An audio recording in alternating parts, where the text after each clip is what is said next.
Bonjour à tous. J'espère que vous allez bien, c'est Nathan, Et Luca. comme d'habitude sur la chaîne YouTube de Frères Une Passion. Aujourd'hui, on se retrouve sur le port de Monaco, comme d'habitude sur la... Je vais arrêter de le faire. Et on peut noter quand même, on a un temps qui n'est pas du tout hivernal aujourd'hui, on a de la chance. Ouais. Bon, est-ce qu'on commencerait pas à présenter le monstre? Parce qu'aujourd'hui, on ne vous présente pas une voiture, on vous C'est présente, pas le même moyen de locomotion que d'habitude. on vous présente un yacht. Voilà. Aujourd'hui. Bon, non, parce qu'après vous allez partir et tout, on n'est pas là pour ça. Moi, je te propose qu'on présente quelque chose qui est juste à côté de nous et qui est plus récent que la peinture de ce yacht, quand même. Bon, plus sérieusement, sur base de Fiat 500, aujourd'hui on a l'honneur de vous présenter une Abarth 595 C Competizione. Pourquoi C? Pourquoi c'est, ouais. T'as essayé de me dévancer là. Pourquoi C? Pour cabriolet.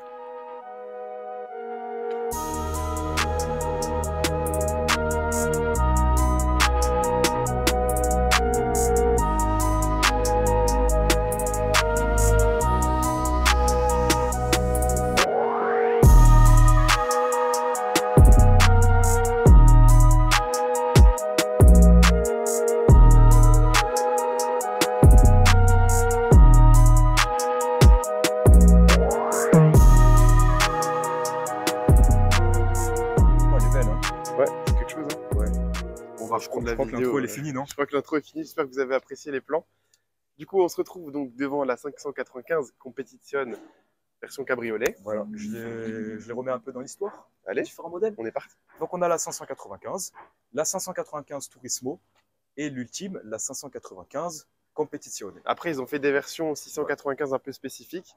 Mais là, du coup, c'est la plus puissante des Abarth qu'on peut acheter normal. La 595 et la 145.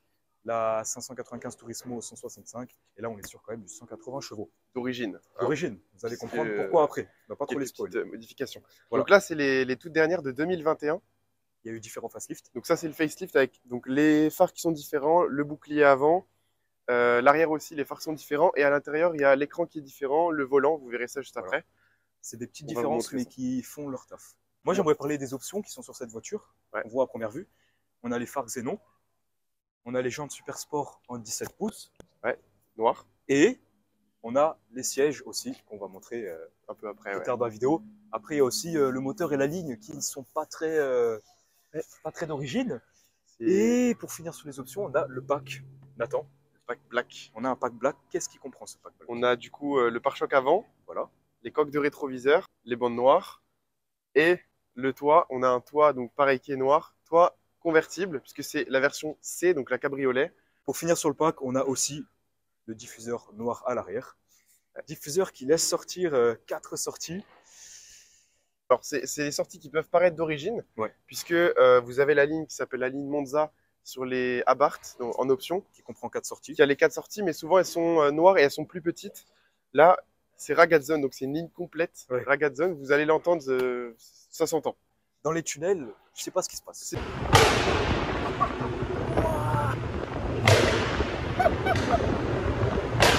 C'est surtout que c'est plus agréable que les prochaines Abarth qui vont être électriques, où le bruit va être totalement artificiel. Il y aura plus ce bruit-là du turbo, de la dump valve, de l'échappement. Tu parles de turbo, de dump valve. Est-ce qu'on ne montrerait pas le moteur avant de passer à l'intérieur quand même? En effet, on va montrer le moteur et les quelques petites choses qui ont été modifiées avant de passer à l'intérieur, et après un petit essai routier. Voilà, donc on va remonter les 3,60 m pour aller à l'avant parce qu'on est dans un gabarit assez compact. À peu près 3,60 m, 1,66 m de large. Ouais. Pour un poids assez contenu. Un poids de 1,90 tonne à sec pour la version cabriolet. Donc la version coupée doit être un peu plus légère. Et ça fait le taf, franchement, une tonne 90, c'est pas mal. Hein. Enfin, c'est léger quoi. Tu rajoutes le plein et 2 personnes, tu es à 1 tonne 250, 1 tonne 300 peut-être. 2 personnes, voire 4, on verra après qu'on peut être à 4 dedans quand même. Bah, on est 4 sur ce port, on est venu à 4 dans la voiture. Donc, voilà. Alors, qu'est-ce qui permet de faire avancer ce petit monstre, cette petite bombe? Moi, je te propose qu'on passe direct au moteur. On leur ouvre le capot? Let's go. Allez. Heureux, je pense, de voir un peu de rouge dans une belle moteur. Ça me fait vraiment penser au collecteur d'admission sur les Ferrari. Ouais. Il y a un filtre ARBMC d'origine juste sur les compétitions, juste en dessous. Alors, d'origine, qu'est-ce que c'est comme moteur? Combien de chevaux, etc. D'origine, 4 cylindres en ligne T-Jet, c'est un turbo et le moteur c'est 1,4 litre de cylindrée. Turbo Garrett qu'on retrouve aussi sur les Supra. Ouais, donc une bonne marque de turbo, assez reconnue quand même. Oui. Donc 180 chevaux d'origine pour 250 Nm de couple. J'insiste sur le mot d'origine. Nathan, tu nous en dis un peu plus? Bah là, il n'est pas tout à fait d'origine, on est sur un stage 1 plus. Il y a donc reprog de boîte, reprog moteur, donc reprog stage 1. Il Il y a du coup le Decata avec la ligne Ragazone Complète. qui chante bien, vous allez l'entendre. Et le propriétaire a fait installer aussi une dumb valve en plus, donc pour rejeter la pression des turbos. Et puis aussi, ça s'entend, donc c'est quand même agréable quand tu relâches l'accélérateur d'avoir ce petit son là, C'est très fort sympa. satisfaisant. Et puis sinon, bah, après, que dire de plus, c'est un petit moteur dans une petite voiture. Vraiment, il est rentré au chausse-pied, quoi. Ça sort combien plus ou moins maintenant en puissance? Maintenant, on est passé de 180 à peu près 200 chevaux. Donc c'est quand même pas mal sur une petite voiture de 1 tonne, on le rappelle. Voilà, plus de Et 200 chevaux. en termes de Newton-mètre, on est passé de 250 à 330. Donc encore une fois, c'est 100 quand même au niveau de la conduite. Hein. Voilà, après, ça reste une voiture assez connue, la Fiat 500 Abarth. Ouais, c'est un petit moteur en fait qui a du caractère. Ouais. Encore plus maintenant qu'il est modifié. Alors celle-ci, vous allez voir à l'intérieur, elle est en boîte automatique 5 rapports. Voilà. Qui est un peu décriée dans le monde des Abarth. C'est aussi disponible en boîte manuelle. Ouais. Avec le petit pommeau. 5 rapports également. C'est pas le cas. Mais je pense que pour en parler, le mieux, c'est de passer à l'intérieur directement. Ouais. Ça, il visualise mieux. Allez, c'est parti. parti. Bon, on va s'installer dans des sièges magnifiques. Est-ce que tu peux nous en dire plus? Sièges qui sont en option. Siège Sabelt, baquet. On a du tissu, du cuir et de l'Alcantara avec la petite inscription Abarth. Alcantara au milieu là. Magnifique, hein. Bon, une autre chose qui est en option, c'est le carbone sur la planche. Là. On a... Incroyable. On a le carbone sur la planche de bord, sur le volant aussi. C'est juste fou. Par contre, il y a un truc derrière qui m'attire. Ouais. Le manomètre de pression de turbo qui est en pleine charge monte jusqu'à 2 bars. Ouais. On a un seul turbo, il faut savoir, donc il a besoin de bien charger. Il faut noter aussi que le volant, par rapport à la taille de la voiture, je le trouve énorme. Ouais, vraiment. Il est gigantesque. Et il est assez haut aussi. Hein. Oui. Après, c'est une voiture où tu es assis très droit, tu vois. Ouais. C'est une petite voiture où tu es assis, tu vois, tu n'es pas allongé un petit peu. Comme dans une SVJ ou quoi. Mais sur l'intérieur, je pense que c'est pas fait pour 4. Là. C'est pas fait pour 4, mais je trouve que, tu vois, là, on est au siège reculé à max. Ouais. On est dans des baquets, donc on est quand même... J'ai un très bon maintien. Hein. On est bien, quoi. On est bien, il y a de la place, tu as une petite boîte à gants, tu as quelques petits rangements dans les portes. Les petits boutons ici, c'est pas non plus, voilà, c'est pas Ferrari, mais j'aime bien. C'est plastique, quoi. Ça reste bien fini, ça va. On a le petit écran. Écran d'ailleurs qui est apparu sur les facelifts, qui n'était pas avant. Ouais. Le volant qui est aussi différent, parce que les volants de la version juste avant étaient vraiment datés. Les volants, généralement, c'est ce qui change sur les facelifts, pas que sur une Abarth. Hein. Les volants et les phares, ouais. Et il y a ce petit bouton, il me disait le propriétaire, qui est que sur la phase, sur les dernières 2021. C'est pour le mode sport, parce qu'il y a mode normal et mode sport. Okay. Et ce bouton-là, il y est déjà, sauf que sur les anciens, il n'est pas pareil. Là, il y a le petit scorpion. Il est redessiné, on va dire. Mais pourquoi il y a le scorpion, du coup? Parce que peut-être que les gens ne savent pas pourquoi on a le logo Abarth avec ce scorpion. Scorpion qu'on retrouve aussi ici, regarde, juste pour régler ton siège. Là, on a Abarth, mais là, on a le petit scorpion juste là. Voilà, alors scorpion, faut savoir que Carlo Abarth a créé la marque il y a plus d'une cinquantaine d'années quand même. Plus de 70 ans même. Voilà. Et du coup, le scorpion était son signe astrologique.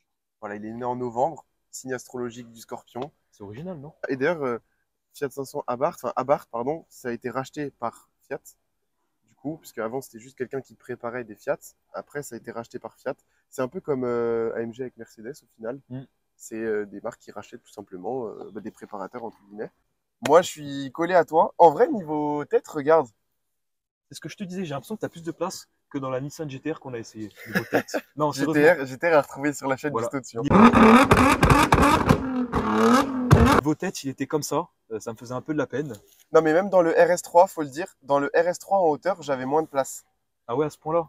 Oui, parce que là, si tu veux, si je me tiens droit, regarde, ma tête touche. C'est vrai. Sans plus. Le RS3, encore une fois, la vidéo à retrouver juste au-dessus. Voilà. RS3 de 850 chevaux. Hein.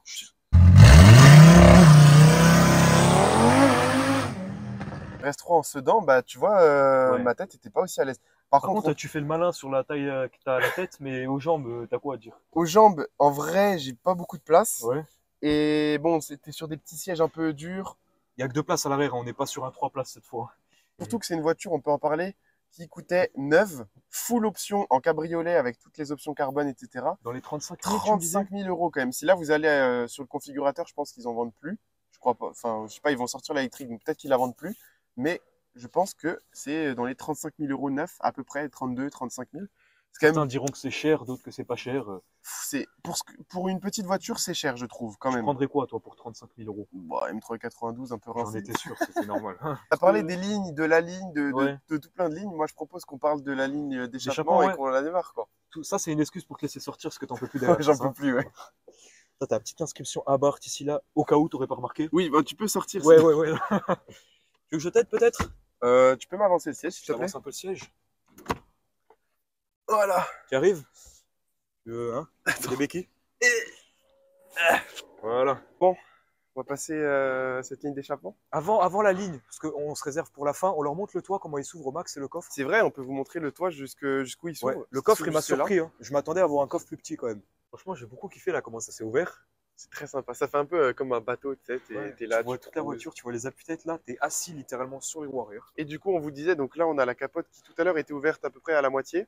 Là, elle est ouverte jusqu'au bout. Donc, tu n'as même plus besoin de rétroviseur central. Tu tournes ta tête, tu regardes au milieu. Par contre, il y a un inconvénient, tu pourrais te dire.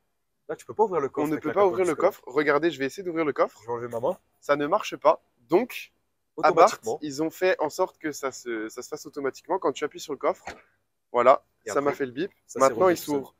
Voilà. À noter que du coup, comme c'est la version cabriolet, le coffre ne s'ouvre que de cette taille-là, pas de tout l'arrière, voilà, sur une Abarth normale. Le montant, il est Par là, contre, au lieu de là, quoi. À l'intérieur, c'est la même chose, hormis le fait que c'est compliqué de rentrer une grosse valise comme ça. À l'intérieur, c'est la même capacité de coffre, tout simplement. En vrai, c'est... Tu peux bien mettre tes courses, tu peux partir un petit voyage s'il le faut. Pour une petite voiture, ça va, c'est suffisant. Ouais. Vraiment. Il y a 4 choses plus bas de ce que tu es en train de montrer qui m'appellent les 4 sorties. 4 sorties Ragazone, du coup. Voilà. En parlant de l'échappement, d'origine, tu as le mode confort et mode sport, grosso modo. Et quand tu mets le mode sport, ça ouvre les échappements. Mais là, c'est plus la ligne d'origine. Donc, c'est pas vraiment le même fonctionnement. Si tu veux ouvrir les échappements, comment tu fais? Bah là, du coup, il y a une télécommande avec ouvert, fermé et automatique. Automatique, ça va s'ouvrir à demi, premier tour tout seul. Ouais. Et là, la ligne complète. La ligne, elle chante bien. Hein.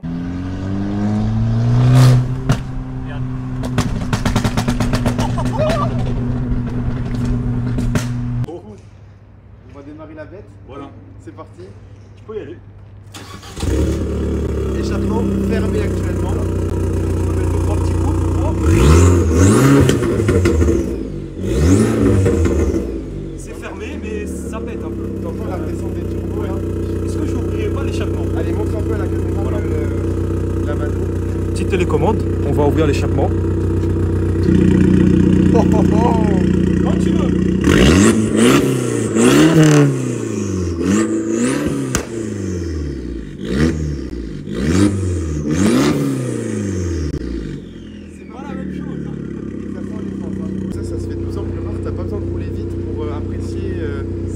T'as du bruit, etc. Tu vois. Alors il y en a qui vont dire que ça sert à rien, que c'est un peu chaos. Ouais, mais c'est du kiff quand même. En attendant, t'as une petite voiture, tu la gardes partout, tu fais un peu de bruit. Et puis même d'origine, il y a un petit moteur qui a un fort caractère quand même. Et là avec la ligne, le stage 1+, c'est quelque chose. Ouais. Bon allez, vas-y, on part en essai. Allez, mettez votre meilleur like, vos meilleurs commentaires. Et puis le meilleur se passe peut-être maintenant. Je pense que c'est maintenant qu'il faut rester sur la vidéo. Ouais. Allez, c'est parti.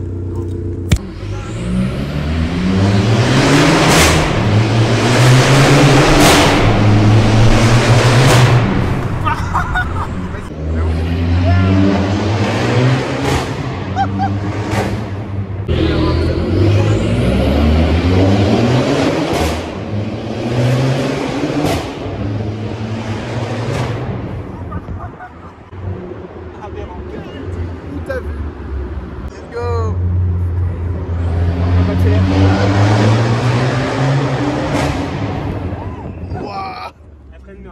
Tunnel plus Abarth modifié comme ça, c'est le bon. Là je repars là. Vous êtes prêts? Ouais, vas-y.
Ah ouais, largement là.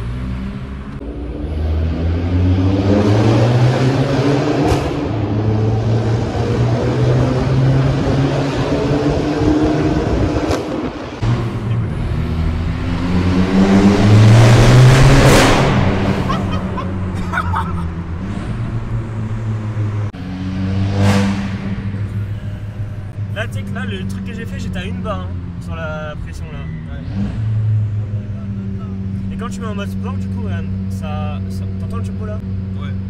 Ça enlève les retours. Là, il n'y a plus de retour là. C'est juste pour le bruit comme ça. Parce que là, t'as tout le turbo qui est enclenché à 100%.